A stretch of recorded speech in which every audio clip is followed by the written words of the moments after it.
User 8383 will set you.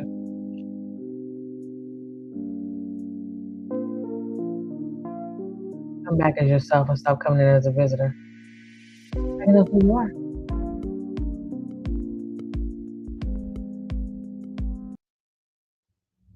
Hey guys, and welcome to the It's a King Thing podcast with Miss Ray. And I'm Ray, of course. How are you? So basically, we're talking about today when is it safe for a man to cry? It just seems like we don't give men enough safe space to feel like they can be vulnerable. And I get it. I get it. Um, we didn't know no better. We get older, we try to do better. Sometimes we as women try to make our boys tough because that's what our husbands are, and boyfriends or their dads think they should be. And then you morph into this big, tough, testosterone embodied man, and then he's all messed up in his head because he don't know how to say he's hurt. Um, my dad was one of them I am Mandingo, hear me roar type of man. And, my brothers, the oldest one I can't really speak about, but the youngest one, he had his fair share of abuse from my father at the hands of my dad. And um, amazingly, amazingly, he is not he is not a warped man. I don't know how he's not a warped man. I don't know how he's not abusive. I don't know how he's not crazy because the things that he endured. I am totally amazed at how well rounded he's come up as a man and how much of an amazing father that he is when he didn't have the best example. So my hat is off to my baby brother. But I do see that, he tends to stuff how he feels, even being the amazing guy that he is, he still tends to stuff his feelings. And so as I'm watching these men run around and kill their girlfriends and their children and then themselves, and then they, it comes out, well, he was going through this and he was going through that. Okay, well, why he didn't seek any help? And then it's, well, men are supposed to seek help. It makes them weak and this and this, that. And that is that is so not true. And I need people to get the fact that being a man doesn't make you invincible. Being a man doesn't make you um, have no feelings. Being a man is just that you're just a man. And the fact that we raised them. So here's my analogy: from 0 to 18 years old, you have built this child, first an infant, to a toddler, to a boy, to a preteen, to a teen, to a man. You have built them to don't cry, toughen up. You better not cry. If you cry, I'm gonna whoop you. If you cry, I'm gonna fuck you up. If you cry, I'm gonna do this. I'm gonna sock you in your chest, toughen you up because you're too soft. You too this, you too that. Excuse me, you've been doing that for 18 years. For 18 years, you've been doing that.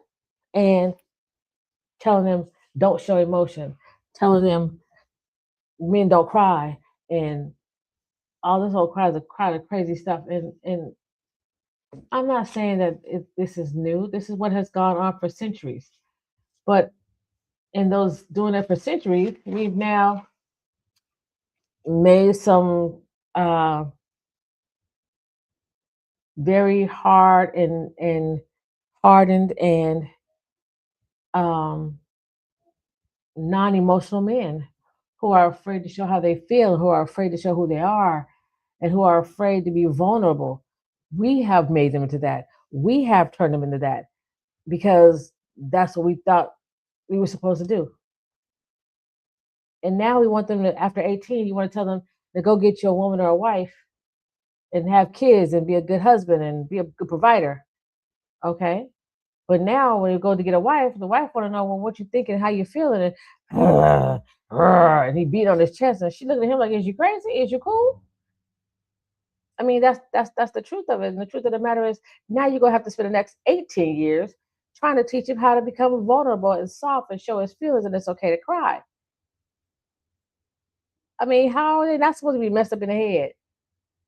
I don't know how we feel like they're supposed to be deprogrammed overnight. Show your feelings. Excuse me, how do I do that?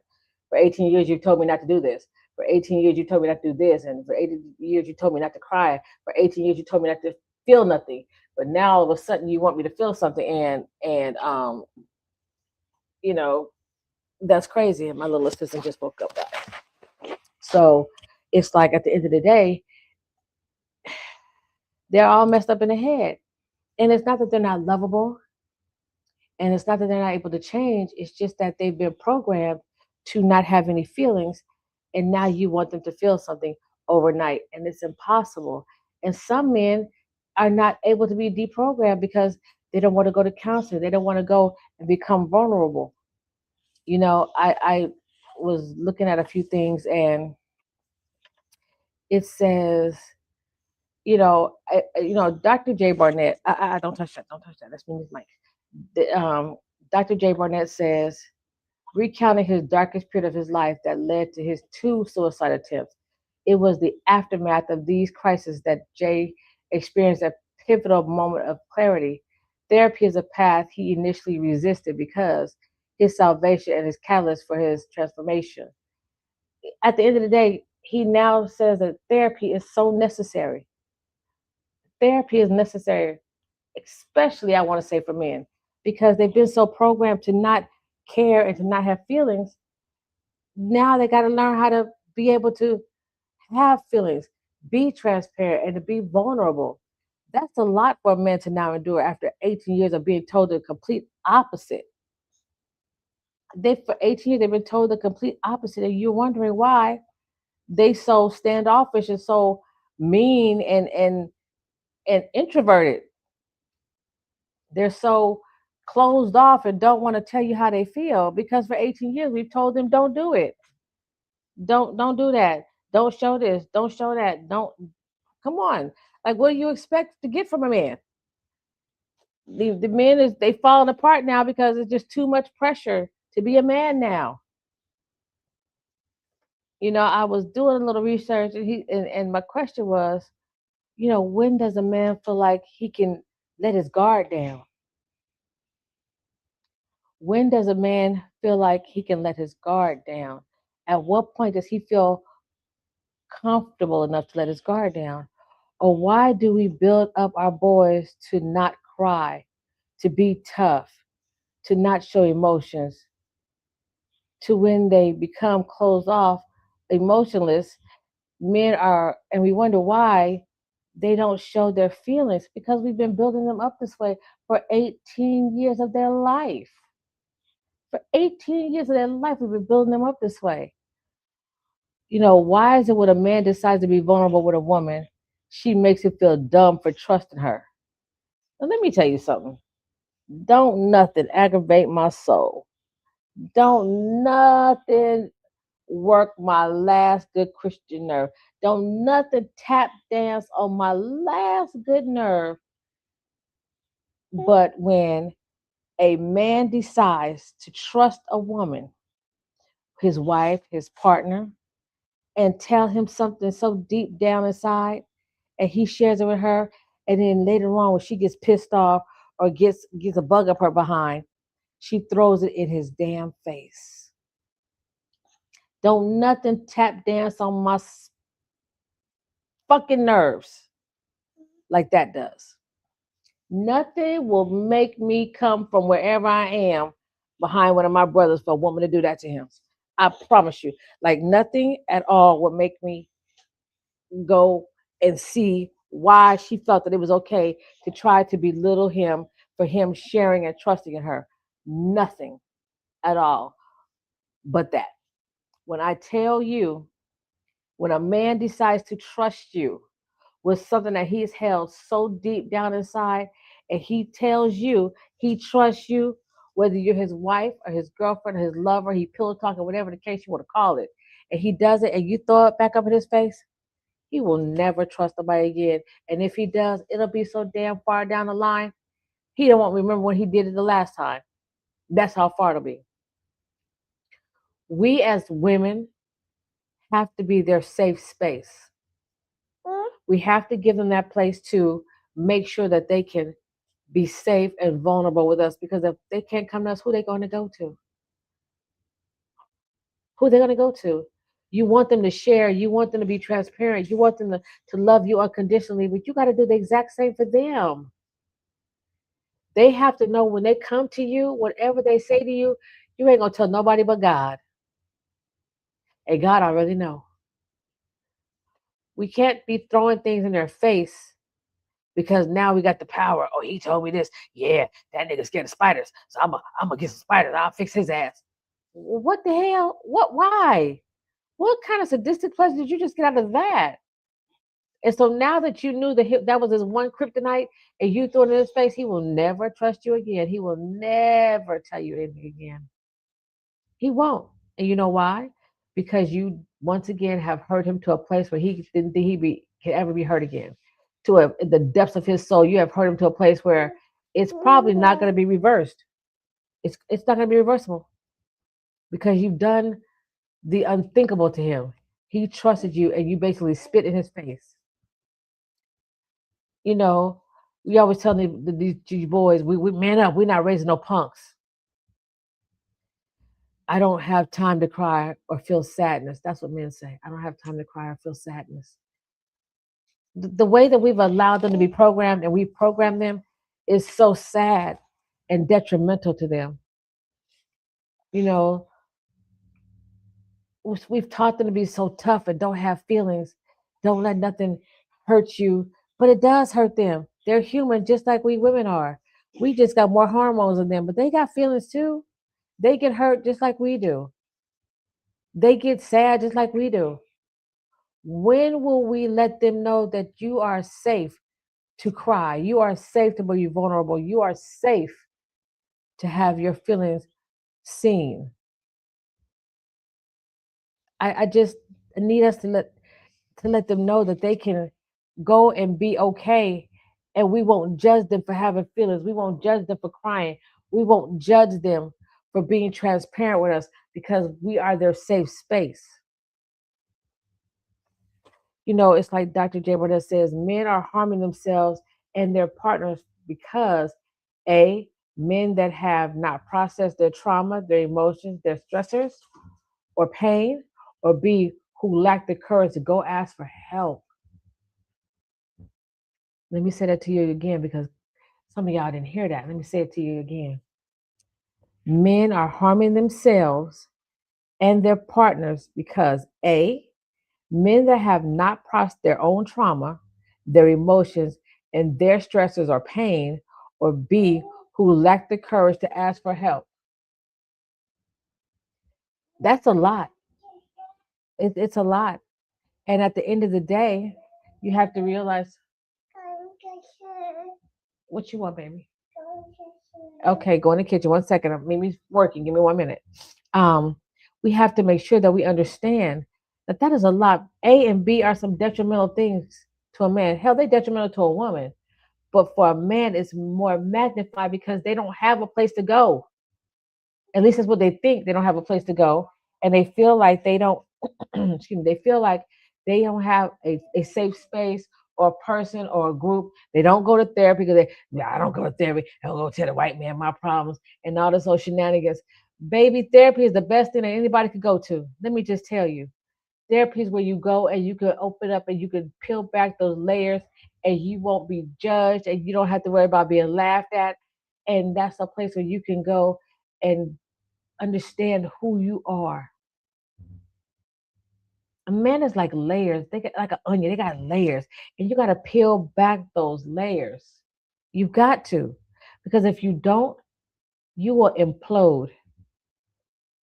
You will implode, and that's why they're running around here and they killing their wives and their girlfriends, their children, themselves, their mamas, and they're just killing up everybody. And why? Because you got this inner turmoil going on, and you don't know what to do with it. We've got to find them a safe place to be vulnerable where they can know that they got somewhere that they can go. You know, Jay Burnett has created this wonderful men's organization and wonderful organization, and he's teaching men that it's okay to be transparent. Y'all could come together and support one another, and I love that about him. I love that he's doing that, and I love that he's teaching other men that it's okay to do this. You understand what I'm saying? It's so necessary for men to know that they have these places in life to go where there are other men who are being transparent and being vulnerable. It's so necessary.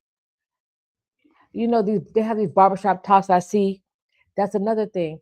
Men are now starting to come together and commit, not I won't say commiserate, but come together and communicate their vulnerabilities, their mistrust, their insecurities. And it's so wonderful to see. And I want you men to understand that we love you and that we want you to be safe. We want you to be secure. We want you to be available and understanding that we are here for you and we're supportive of you. And no, let me be honest, let me be 100% transparent. Not every woman is a safe space for you. They're not. Every woman is not a safe space for you. You cannot tell every woman your darkest desires because she will definitely throw them in your face. And I'm sorry. And I'm a woman and I'm saying that. I'm sorry. You can't trust them. You can't. I'm sorry. That's just the truth. I was gracious and blessed to have brothers that have molded me into the type of woman that I am, that I know I've been able to sit in conversations that a lot of women can't sit in because my brothers have built me this way. Unfortunately, there are not a lot of women who have your back like that. There are not a lot of women like me. I don't even know what to say as far as that goes. But there are some of us that are a safe place for you and a safe space for you. And we are here to listen unbiasedly, without judgment, without condemnation about whatever it is. But I need everybody to find them a place and a space where they can be safe and be secure and be vulnerable because you walking around with all that stuff built up inside of you, you walking around just steadily stuffing all that, it's going to come out. It's going to come out and it's going to come out in a bad way that is going to be detrimental to you or to somebody else. So I am begging you to get some help. I am begging you to get some therapy, find you a church home, a therapist, find you Dr. J. Barnett. He's on Instagram. He is on YouTube. He is, I believe he's on TikTok. He's available and he has resources for you men to utilize so that you will understand you are not alone in this at all. You're not alone. I am here for you guys. I am here on IG. I am here on YouTube. You know my YouTube is It's a King thing. You know that. My Instagram is It's a King thing. My TikTok is It's a King thing. And you guys can send me a message. You can send me an email. You can call me on WhatsApp. I mean, I'm available to you guys to just speak, to just maybe breathe, to just know that somebody's there and cares. You know, I want you guys to understand you are not alone in this by yourself. He also said, he, Dr. J. Barnett is crazy. This fool said, he said, you're not going to heal what you're not willing to reveal. You're going to have to reveal it. You're not going to have to release it. Let me restate that. I think I said that wrong. You're going to have to reveal it. You're going to have to release it. That's what he said. Because you have to. You can't just keep holding it inside. Eventually, it's going to bust out in one way or the other. Now, this fool said, that they going Dr. J. Barnett, he said, you're not going to blow no sage over me and tell me it's healing. Now, see, he was wrong for that. That was a dig at a little, people be blowing, say, you are healed. Yeah, that's all sound well, fine, and good. Blow some sage over me, I'm healed. That's not quite how it works because you can't blow sage over molestation. You can't blow sage over abuse. There is some stuff that has traumatized people, men, that has manifested into spirits. When trauma has not been processed, it can become demonic. I am not manifested into spirits. When trauma has not been processed, it will become demonic. Think about that.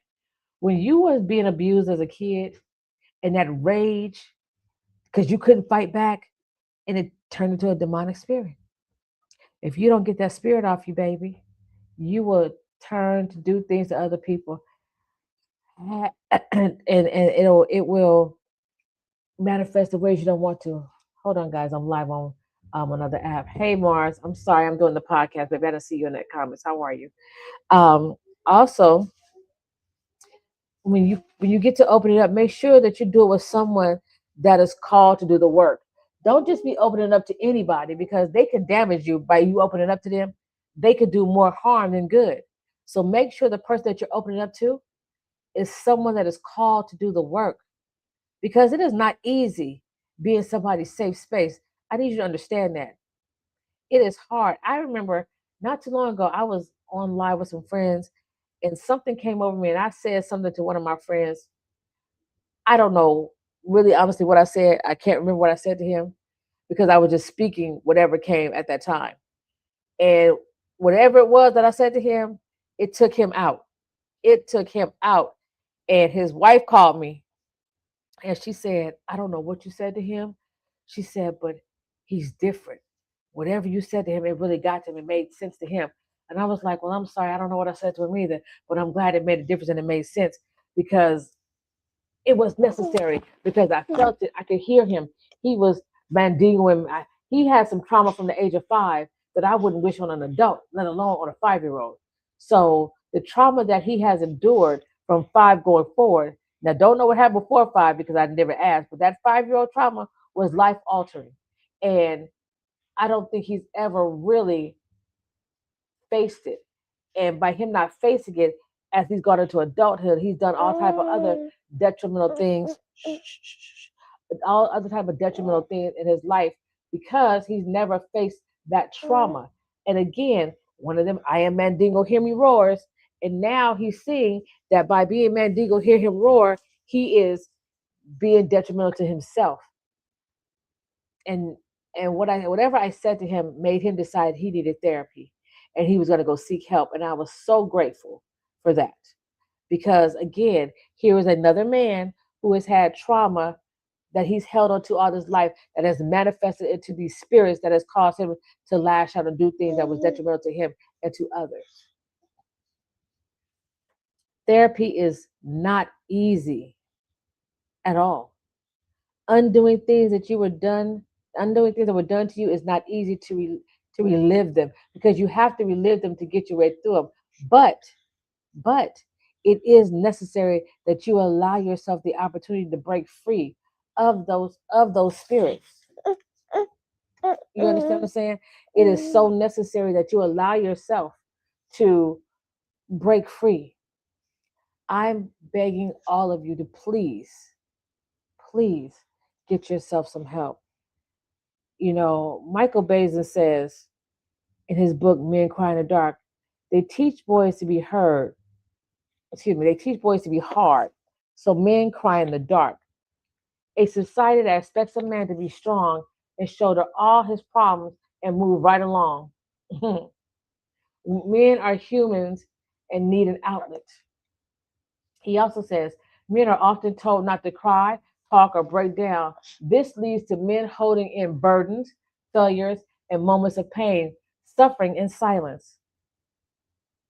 He also says when men have no safe space to speak without judgment, their unexpressed pain hardens into isolation, anger, or burnout. When I tell y'all, this is what men go through on the daily basis.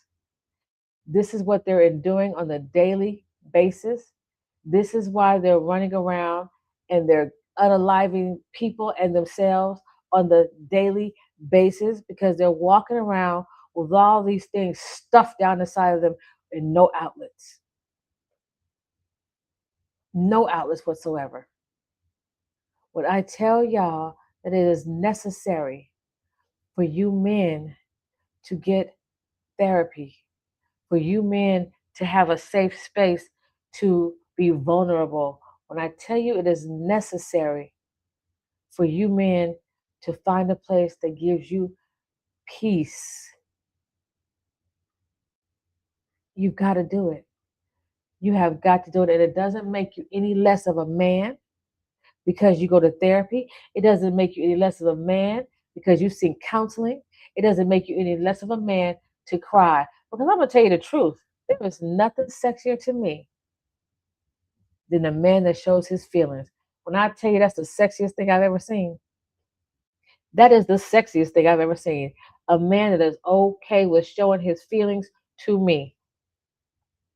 I can be mad as hell, but if you come to me with your hat in your hands and bent down with that little Puss in Boots look on your face and start showing your feelings, I am going to be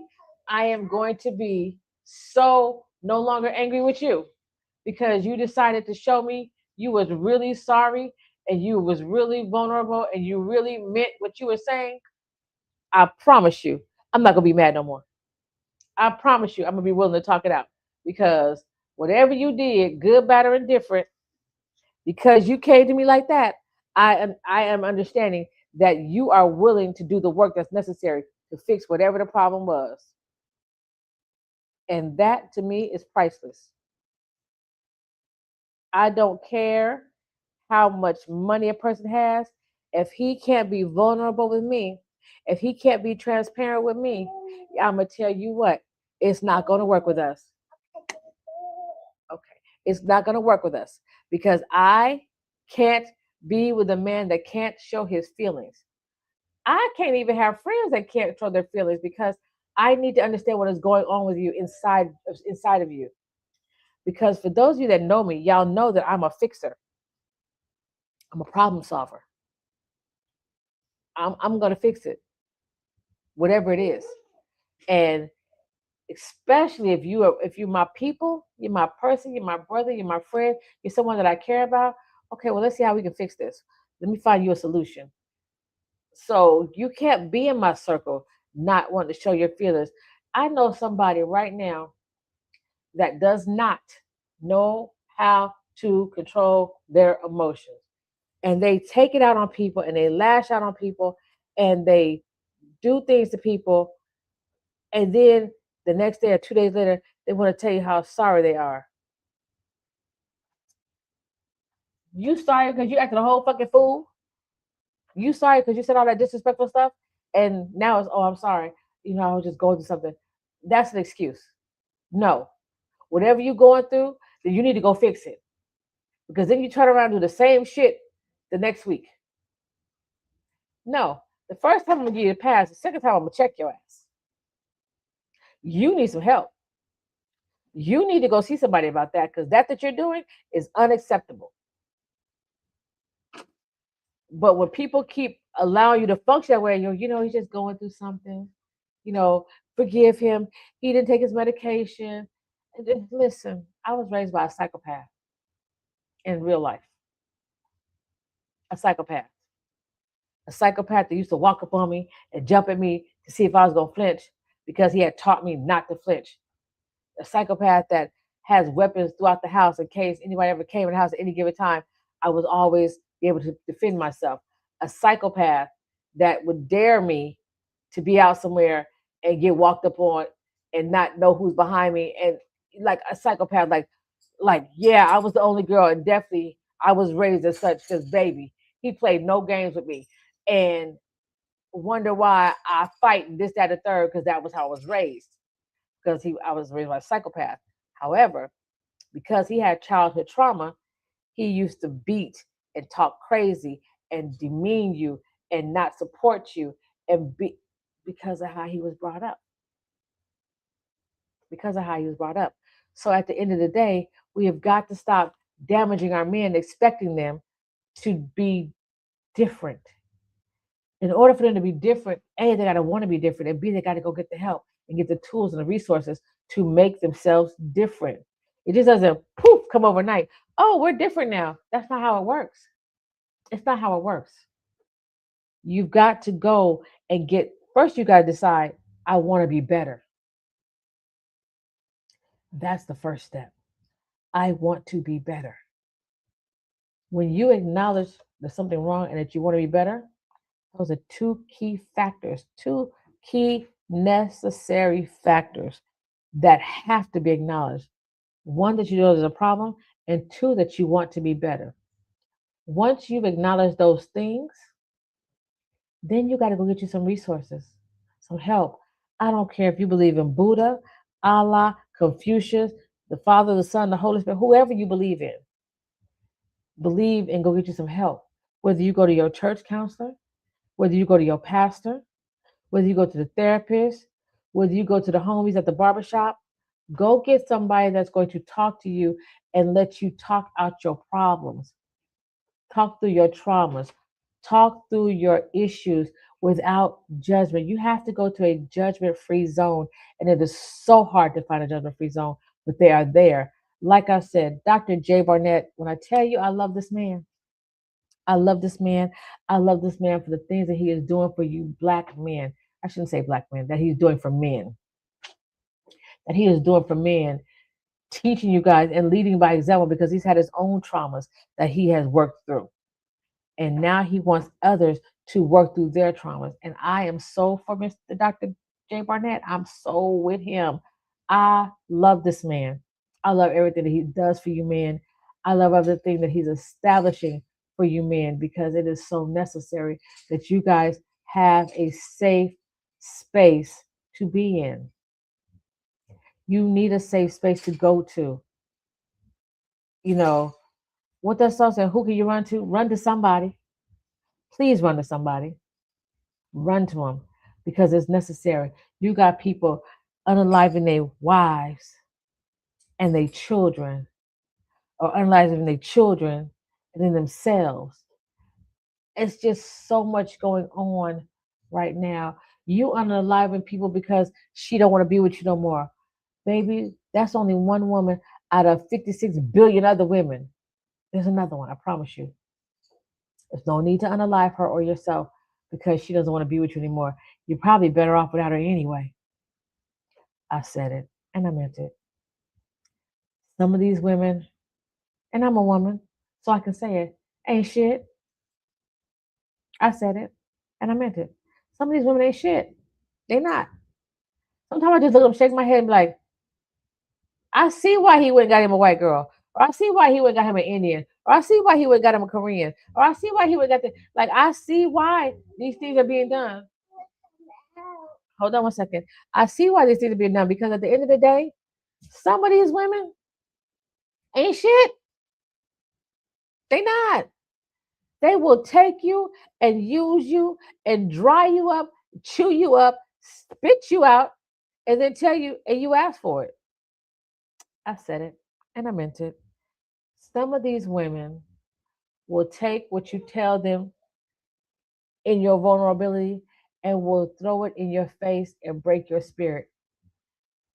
And I've seen it done so many times.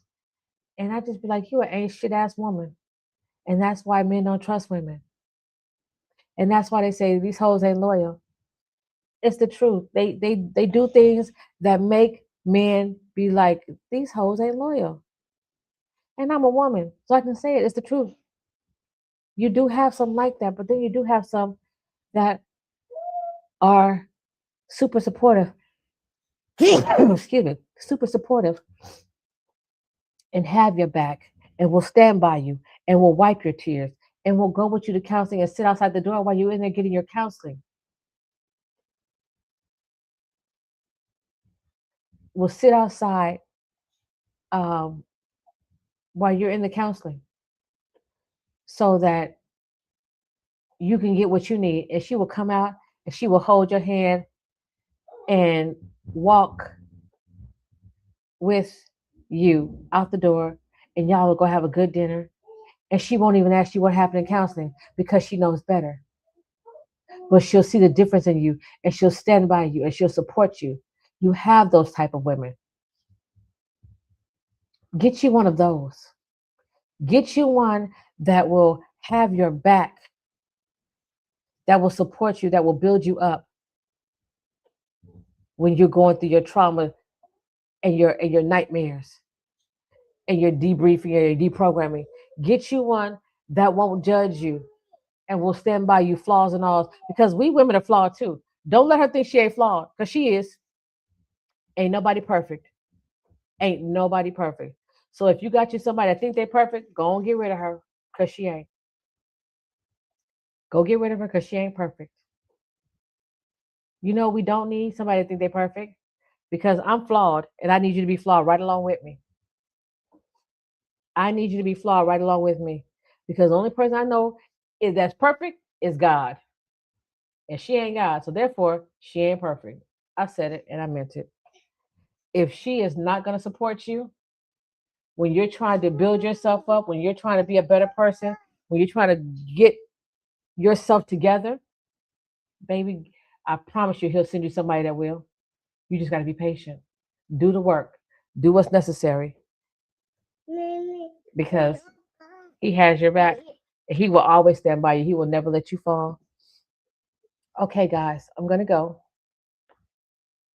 because this topic is very sensitive to me, because I have a son and I did not raise him to not have feelings. I raised him to care, and I raised him to cry, and I raised him to also be a man though. So he will fight you, but he will also cry if he's hurt.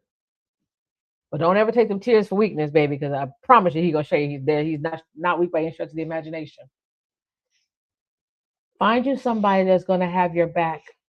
Find you a support group that is going to support you, that a non-judgmental support group. Find you some people that are going to let you be flawed and going to stand by you no matter what, because they're there. Like I said, Dr. Jay Burnett is on Instagram. He is on TikTok. He is on YouTube. He has resources listed, and he will gladly allow you to be one of his clients. I think the man is wonderful. Like I said, not all people at church are what they profess to be. So be careful. Check before you go and be vulnerable. Like he said, don't tell your stuff to somebody that's not ready to do the work. Don't do that, because it can do more damage than help. Because everybody that says they're a healer is probably going to bring on more stuff than you don't have the capacity to deal with. Did you hear what he said?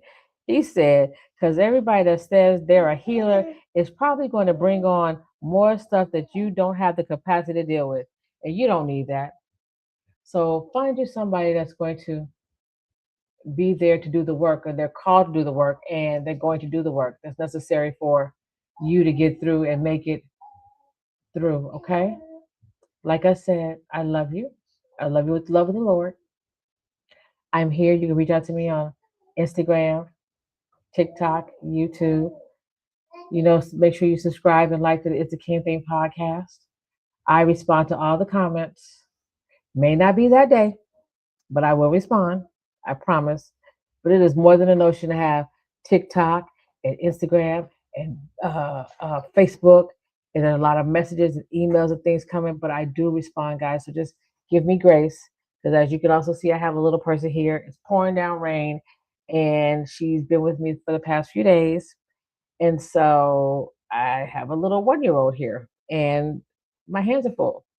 I'm also about to go back to school to get my degree in law, criminal justice. So just give me grace. I will respond. I promise. Um, what else? If you are feeling sad, like you want to give up or you want to give out, I'm begging you, please don't. Please don't. But you can dial 988 from your cell phone. It is the suicide prevention line. Um, like I said, it's 988. If you are someone that's going through domestic violence, or you know someone that's going through domestic violence, they can text START to 88788. They have resources, or they can go to the www.thehotline.org, or they can dial 1-800-799-7233. Domestic violence is on such an upswing, and a lot of it has to do with men not knowing how to orchestrate or control their feelings, and they're in this conundrum of despair. If you know anybody that needs any of those resources, please give it to them, or call 911 and get immediate help, because it's hard out here and it's dangerous. And I want everybody to live. I want everybody to succeed. I want everybody to be successful. I want everybody to have peace in their life. If it's not give you peace, cut off the access. Okay. And I don't say that to just be saying it. I cut off access because I have to. I have my peace is priceless to me. I'm not arguing with you. We're not gonna banter. We're not gonna go back and forth. I'm just gonna cut off access. That's what I'm gonna do. And literally, I have not spoke to my father in almost a year. I did at least try to text him. He didn't respond. Okay, that works too. But again, I don't care who you are, even my daddy, I will cut off access to you if you're giving me anything other than peace. If you're saying anything that's not positive or supportive, I'm cutting off access because I don't need it. I don't need it, and I'm not taking it. So I don't want you guys to think that I'm telling you guys to do things that I don't do. I promise you. When I say I cut off access, I cut off access. I don't care who you are. So get you some therapy, get you a group of supportive people that will be with you and will let you peel back your layers of all your traumas and hurts and disappointments, and they won't judge you. They won't make fun of you, and they will not throw it back up in your face. Get you a partner that will support you, that will love you through your pain, flaws and alls. If I said flaws and alls, I mean flaws and all. Make sure that they are willing to stand by you. And if not, let them go and find somebody that is. You've got to do the work that's necessary for you to be the best version of yourself. To be the best version of yourself, you've got to do the work. And it is not easy. It is not easy. It is not easy. It is very painful, but it is necessary. It is necessary, guys, okay? Once again, it is okay for you to cry. It is okay for you to have feelings. It is okay for you to say that hurt me or that bothered me, that angered me, whatever the feeling is. It is okay for you to do that. I feel like when you men understand that it is okay to be vulnerable, you become better. You become better men. Find you a place and a space that is safe for you, and please utilize it. Okay. Again, Dr. J Barnett is on Instagram and TikTok and I'm not sure Facebook. Hold on. Instagram, TikTok, YouTube. I know those. I know those for a fact. He has a website. He takes appointments. He comes to different places, different cities, different states across the coast to coast. He's there to let you men know it is okay to be a man with feelings. It is okay to be vulnerable. And I applaud him for everything he's doing for men. It is absolutely necessary. I do want to thank everybody for coming to the It's a King Thing podcast. I want you guys to go and have an amazing day. And if you can't, don't you dare go mess up nobody else's. Shout out to my girl, Tabitha Brown. I love Tab. Y'all know I love Tab. Here's some rays from Ray. I love you guys. Mwah. Take care.